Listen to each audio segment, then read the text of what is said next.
Good evening, my name is John Williams, I'm a resident of Mesquite. I have two questions. As I was watching your presentation, it looked to me like several of these expensive multi-million-dollar stations were done in 2010. They were begun, the construction was begun, the plan for them was started in '08. Actually before that, when we had the facility study done, it was recommended. It took us some time to issue the bonds, and then once the bonds were issued and we began work on the work project, that's when the downturn in the economy had taken place. We already had the bonds. We did look at returning those. That was not a good option in the bond market for and we looked at where we believe Mesquite's going to be 5 years from now. The facilities we've built meet the current load requirements and will provide for the future growth of this community. Sure, I appreciate that. I do appreciate that we're forward-looking. But I think by 2008, everybody knew there was a problem. By 2009, we were positive there was a problem.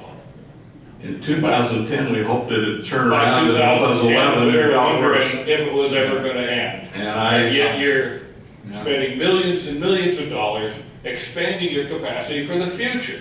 I think that's a good thing to do when you're in a growth environment, but when you as a businessman, I've been a businessman, see that, ooh, my customers are dying, my customer base is going away, I better figure out some way not to spend all this money to plan for 5 and 10 years down the road, because we all have to survive through this downturn. We had a two-edged sword. One was meeting existing loads. Our system was not at capacity, but it was near capacity. So we had to address that, as well as what we believe future growth would be. So, and in hindsight, could we have done something different? Yeah. In hindsight, there's a lot of things I'd have done different. My kind of issue is management, because that's kind of my background. I've managed a lot of companies, and could you elaborate a little bit? Somewhere in the materials I've seen, saw something about a $50 million loss to get out of a power purchase contract with a company in Idaho. Can you give me a little background on that? I can. That's pretty much ancient history now, but we're still paying the $52 million back, right? I'll tell you how we got there. We had a contract with Nevada Power for supplemental power. In other words, what our hydro did not meet, Nevada Power was supplying us. They were supplying it to us at 3.5 to 4 cents. You know, there's some adders and stuff in there, and that was in 2001. In March of 2001, they notified us that they were no longer going to provide us with supplemental power, and we were forced onto the energy market. At the time we were forced onto the energy market, you have the Enron events taking place. The company that would provide us with power was Idaho Power Corp. And so we entered into a contract with them. We believe that in the contract, should there be a substantial change in the cost of power brought about by any type of government regulations, a common clause in the contract, that we would be able to renegotiate that price. When that event took place and the government fixed the cost, we notified Idaho Power that we wanted to renegotiate. They indicated to us that it was a unilateral and it was their option. And they brought a lawsuit against us to recover $175, $80 million they believed that they were going to lose. The judge asked us to go into arbitration. We went into arbitration with them. Their number quickly came down to 78 million, I believe.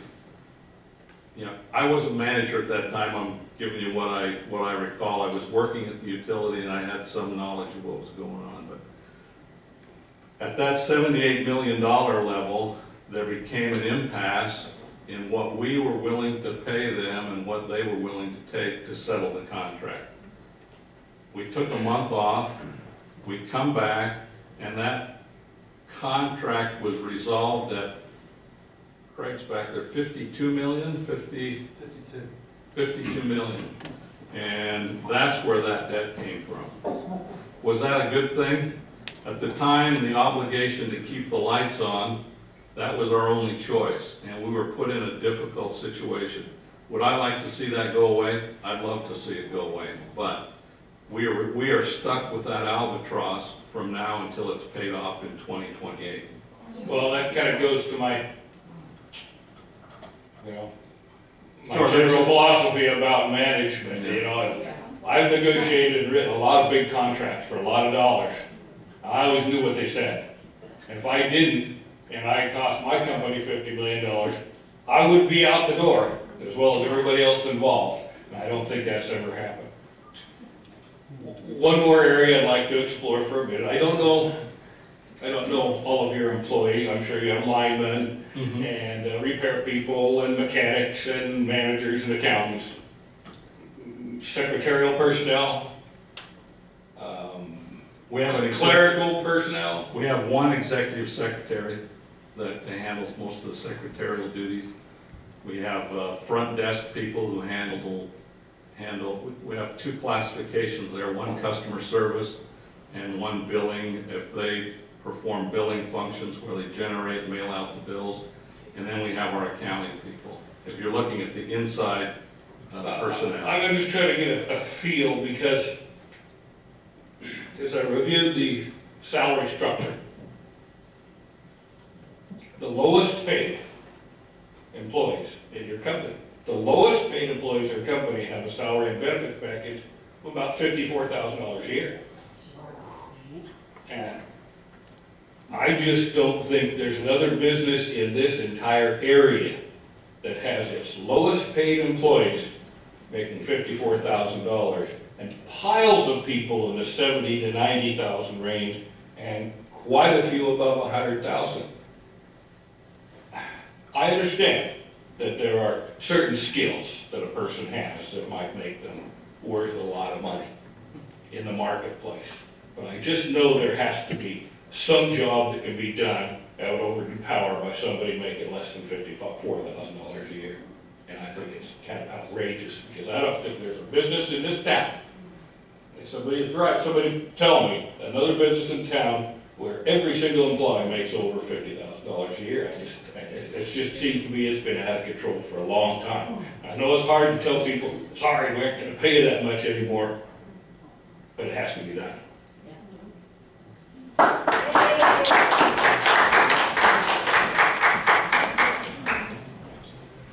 Craig Haytham, the back row is a lot better than the front row, but I wasn't here. I got a question that I was going to ask about the audit corporate since you brought it up. I just need some clarification. I know it's water on the bridge, but $52 million get out of contract, power goes away, so Overton Power had to replace that power, is that correct? Yes. Okay, so there was an additional cost to replace that, okay.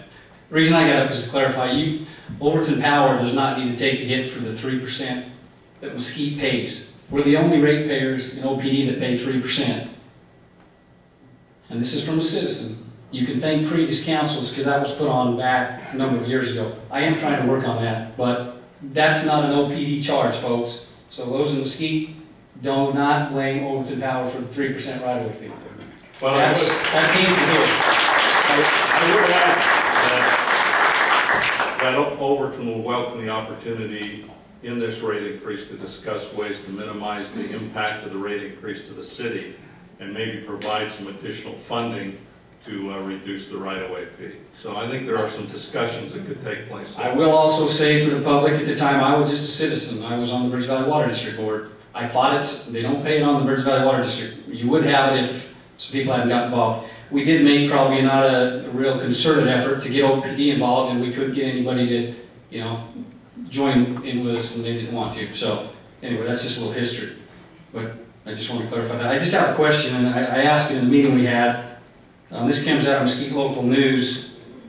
You say no irrigation customers and small businesses are not going to get an increase. Per the cost of service study indicates that they should not receive an increase. They're being served that cost. I understand. Let me finish. He went on to explain that this is, I think they're quoting you. He went on to explain that this is not a revenue generator since many customers only occasionally irrigate a field or run a small pump. There are 7 irrigation customers in Mesquite and Bunkerville. Can you tell me who those are? The only two I can identify immediately are the city has a pump that's on the irrigation rate, Okay. and the Mesquite, the irrigation district has a pump that's on that rate. Which irrigation company? Bunkerville or Mesquite? It's got to be the Bunkerville irrigation.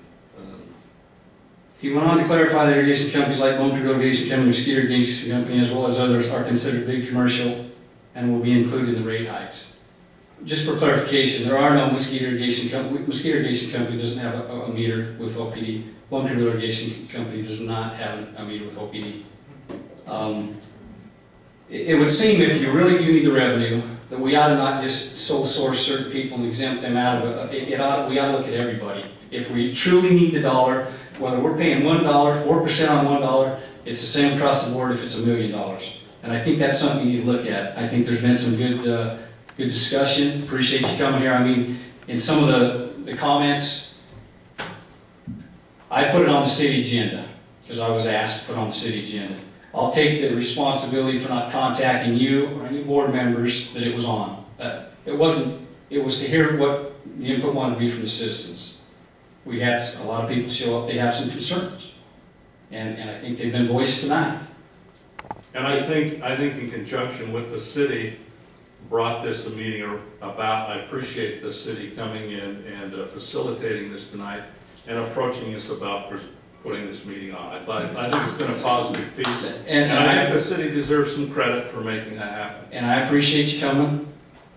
I think it's been respectful. I think there's some things that the management board need to consider. Yeah, I think there's been some very positive things come out of it, and in my remarks I'll sum up maybe what I think we need to address. And from Craig Hagan's standpoint, City of Mesquite's not trying to get in Overton Power's business, but there are some concerns that residents have, and I think it's better to let's air them out in the public so that they can be answered and get some clarification of some things that are not factual, things that are factual, and let's see if we can move this thing forward. Sure.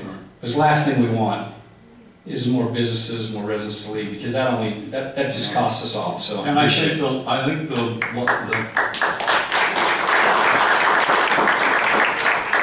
think one of the things that we also want to avoid is creating any kind of adversarial relationship between the various governmental entities.